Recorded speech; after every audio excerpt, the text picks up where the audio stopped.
வணக்கம் மக்களே, நான் உங்கள் முகமது.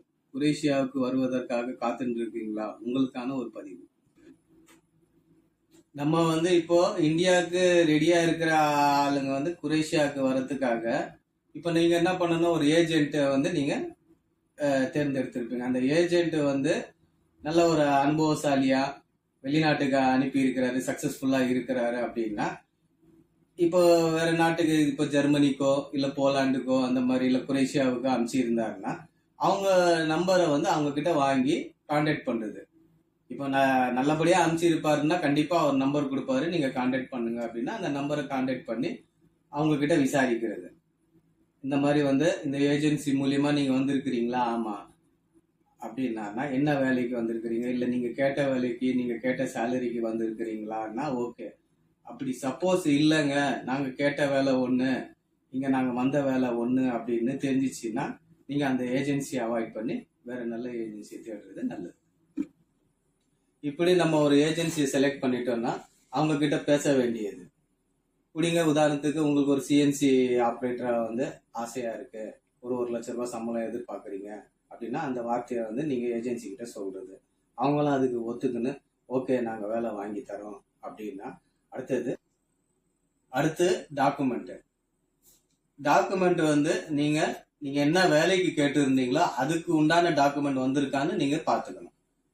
அப்போ புடிங்க, நீங்க சிஎன்சி வேலைக்கு கேட்டு இருந்தீங்க, அவங்க கொடுக்குற டாக்குமெண்ட் ஏதோ ஒரு ஃபுட் டெலிவரிக்கோ இல்ல டாக்ஸி டிரைவருக்கோ இல்ல வேற ஏதோ கம்பெனிக்கு கொடுத்துருந்தாங்கன்னா நீங்க அதுக்கு ஒத்துக்க கூடாது. நான் இந்த வேலைக்கு போக மாட்டேன். ரெண்டாவது, அவங்க டாக்குமெண்ட் செலவு அப்படின்னா இந்த டாக்குமெண்ட் செலவுக்குலாம் நான் கொடுக்க மாட்டேன். ஏன்னா நான் கேட்ட வேலை சிஎன்சி கம்பெனில, ஆனா இது டாக்குமெண்ட் சம்பந்தமே கிடையாது. அதனால நீங்க தயவு செய்து ஒத்துக்கவே கூடாது. இந்த விஷயத்த உங்க ஏஜென்சி கிட்ட நீங்க தெளிவா சொல்லிடுங்க.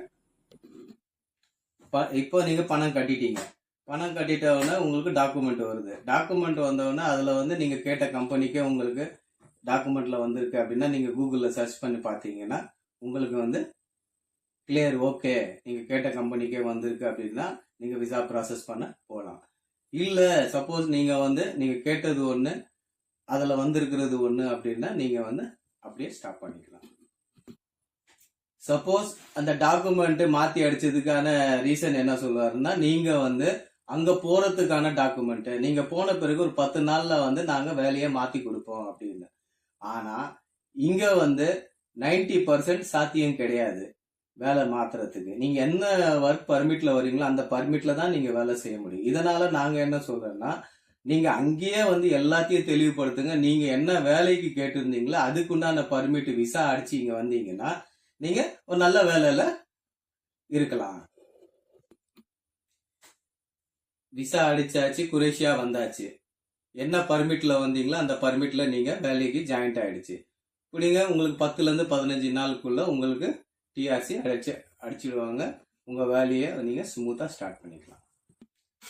சப்போஸ் உங்க பர்மிட்ல இருக்கிற கம்பெனி வேற, ஆனா உங்க ஏஜென்ட் கொண்டு போய் கம்பெனி வேற கம்பெனில விடுறாங்க அப்படின்னா 2ல இருந்து 3 மாசம் நீங்க பல்ல கடிச்சுக்கிட்டு நீங்க வேலை செய்யுங்க.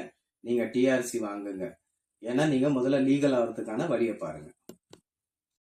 சப்போஸ் நீங்க 3ல இருந்து 4 மாசம் இல்லீகலா இருந்துட்டீங்க, நாளைக்கு ஒரு நல்ல வேலை கிடைச்சது, கிடைக்கும் போது என்ன ஆகுது, அந்த கம்பெனி உங்களுக்கு பர்மிட் அடிக்கும் போது என்ன ஆயிடுதுன்னா அந்த ஆபீஸ்ல இருந்து இன்ஃபார்ம் பண்ணுவாங்க, இவர் ஆல்ரெடி 3ல இருந்து 4 மாசம் இல்லீகலா இருந்துட்டாங்க, இவருக்கு பர்மிட் அடிக்க முடியாது, இவர் டிபோர்ட் கேட்டகரி அப்படின்னு. இது கம்பெனிக்கு இன்ஃபார்ம் பண்ணும்போது கம்பெனி உங்களை வேலை விட்டு தூக்கிடுவாங்க. இந்தியாவுக்கு போற சூழ்நிலை உருவாகிடும். இதனால நீங்க முதல்ல லீகல் ஆகிறதுக்கான வழியை பாருங்க. இதுக்கு முன்னாடி வந்தவங்க நிறைய பேர் போதுமான விழிப்புணர்வு இல்லாத காரணத்தால் நிறைய பேர் டிபோர்ட் ஆயிட்டாங்க. இதனாலதான் சொல்றது, ஏஜென்ட்டை நல்லா விசாரிச்சுட்டு வாங்க. அவங்க அனுப்புற வேலை நல்ல வேலை இருந்துச்சுன்னா நீங்க பர்மிட் அடிங்க, சந்தோஷமா வேலை செய்யுங்க. சப்போஸ் வேற வேலை மாத்தி வரீங்கன்னா எந்த வேலையில வரீங்களோ அந்த வேலையை நீங்க வேலை செய்யுங்க. நீங்க லீகல் ஆயிடுங்க. லீகல் ஆயிட்டீங்கன்னா உங்களுக்கு எந்த பிரச்சனையும் இல்லை, நீங்க டிபோர்ட்ல இருந்து தவிர்த்துக்கலாம். குரேஷியா நல்ல கண்ட்ரி, நல்ல மக்கள், வாங்க நல்லபடியா பயன்படுத்துங்க. Okay, bye, see you.